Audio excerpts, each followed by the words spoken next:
Assalamualaikum warahmatullahi wabarakatuh.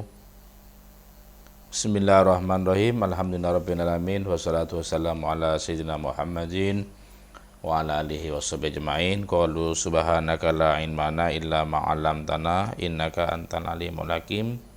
Rabbi shrah li sadri wa yassir li amri wa hlul 'uqdatam min lisani yafqahu qawli. Rabbi zidni ilma warzuqni fahman warzuqni wasi'an. Amin.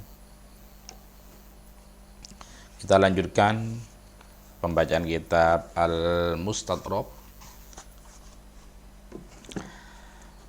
Al-Faslus Salisu fi Zakati wa Fadliha. Fasol yang ketiga menerangkan tentang zakat dan keutamanya zakat. Qaranallahu subhanahu wa ta'ala az-zakata bisolati fi mawadhi'a syitta fi kitabihi. Allah membarengkan masalah zakat dengan sholat di dalam beberapa tempat yang terpisah di dalam kitabnya. Di dalam beberapa tempat yang terpisah. Sholat, zakat ini selalu dibarengkan oleh Allah SWT. Ini menunjukkan pentingnya zakat. Sehingga selalu kalau menerangkan sholat kemudian dibarengi dengan masalah zakat. Ini menunjukkan pentingnya zakat. Firman Allah, wa aqimus shalah wa atuz zakah. Ini dalil yang menunjukkan kewajiban tentang masalah sholat dan zakat. Wa aqimus shalah, dirikan sholat, wa atuz zakah, dan tunaikan zakat. Ini kan perintah. Perintah yang di sini adalah dilujub. Bukan lil sunnah, tapi lil wajib. Wajib dirikan sholat, wajib tunaikan zakat. Tentunya yang sudah terpenuhi persyaratannya. Karena apapun kalau tidak terpenuhi persyaratan, maka belum ada kewajiban untuk melaksanakan. Persyaratan lengkap, sempurna, baru pelaksanaan. Surat Al-Baqarah ayat 43. Allah berfirman, rijalun la tulhihim tijaratun wala bai'un an dzikrillah wa iqamis shalah wa itaiz zakah. Lelaki tulen, lelaki ideal, lelaki sejati adalah perniagaan tidak melalaikan ingat pada Allah. Jual belinya, pernikahannya, perniagaannya tidak melalaikan pada Allah, tidak melalaikan mendirikan sholat, dan tidak mengganggu atau penghalang untuk menunaikan zakat. Lah ini laki tulen namanya. Karena kadang-kadang orang itu namanya saja laki-laki tapi tidak laki-laki. Cuman laki-laki KTP-nya. Tapi penjiwaannya, karakternya tidak laki-laki. Kalau memang laki-laki tulen, berniaga, jual beli, tidak jadi penghalang untuk dzikir kepada Allah. Tidak jadi penghalang untuk mendirikan sholat. Tidak jadi penghalang untuk menunaikan zakat. Karena itu memang merupakan kewajiban dari Allah yang kita wajib melaksanakannya. Lah, kewajiban semacam ini bila diabaikan, konsekuensinya ya otomatis ya besar. Hukuman Allah itu parah. Jangan sekali-kali menentang hukuman dari Allah SWT. Hukuman Allah di akhirat itu yang berupa neraka itu sangat panas loh. Jangan kita meremehkannya.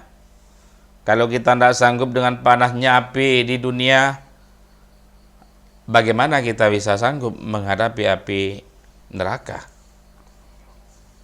Wan Buraidah radhiyallahu anin Nabi sallallahu alaihi wasallam annahu qala ma habisa qaumuz zakata illa habisallahu anhum al-qutrah. Tapi di dalam beberapa kitab bukan ma habisa tapi ma man'ah qaumun az-zakata.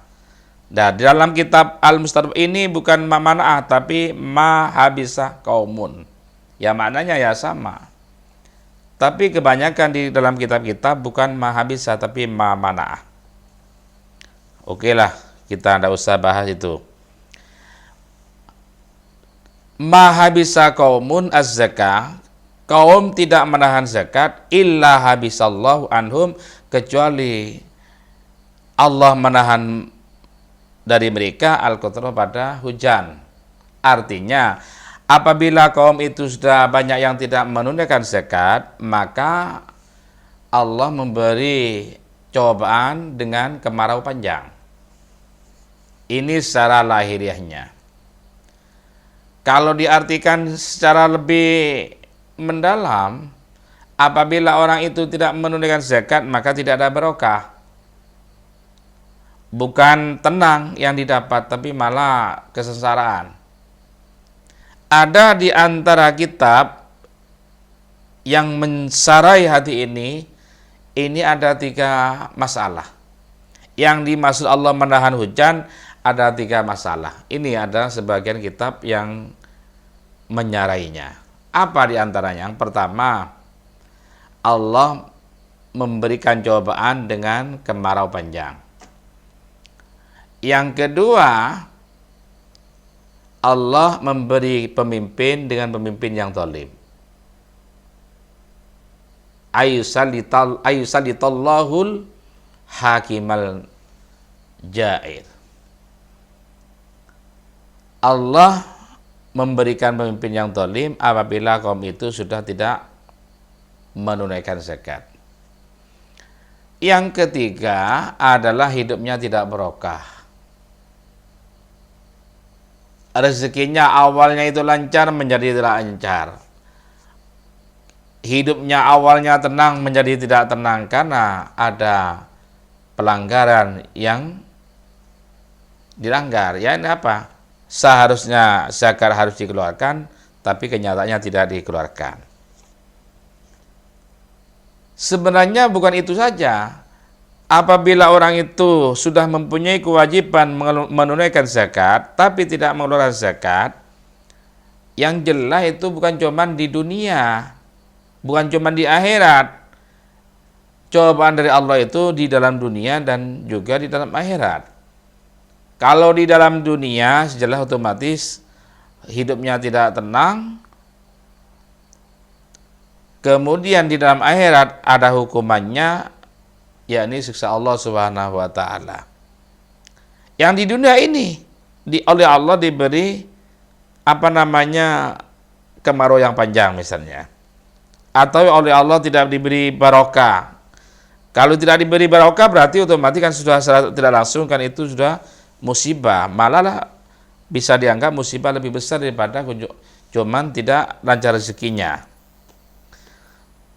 Hati ini juga dikeluarkan Imam Al-Hakim di dalam Al-Mustadrak, hadis yang ke 2577.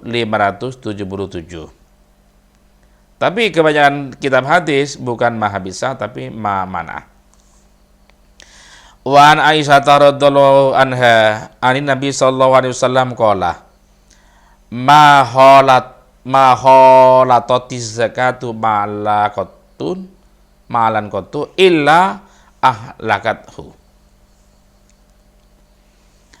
Zakat tidak tercampur dengan harta kecuali oleh Allah akan dibinasakan. Artinya begini, apabila seseorang sudah mempunyai kewajiban mengeluarkan zakat tapi malah tidak mau mengeluarkan zakat, harta yang seharusnya itu bagus, yang seharusnya barokah, semuanya menjadi tidak barokah. Karena oleh Allah akan dirusak. Ya, dalam arti dirusak di sini bukan berarti harus terbakar, ya belum tentu seperti itu, tapi intinya tidak barokah. Awalnya semuanya harta itu bagus menjadi tidak bagus. Perbandingannya begini. Misalnya ada air 1 kulah suci dan mensucikan. Kemudian tercampur dengan air yang sedikit tapi najis. Kira-kira itu menjadi najis apa enggak? Ini cuma perbandingan bagi orang yang tidak menunaikan zakat. sudah mempunyai kewajiban mengeluarkan zakat tapi tidak mengeluarkan zakat, malah ditimbun, ditumpuk dengan harta yang lain. Perbandingannya air sedikit dikasih sesuatu yang najis, semuanya menjadi najis. Ini cuma perbandingan atau gambaran biar bisa dimengerti saja. Wallahu alam.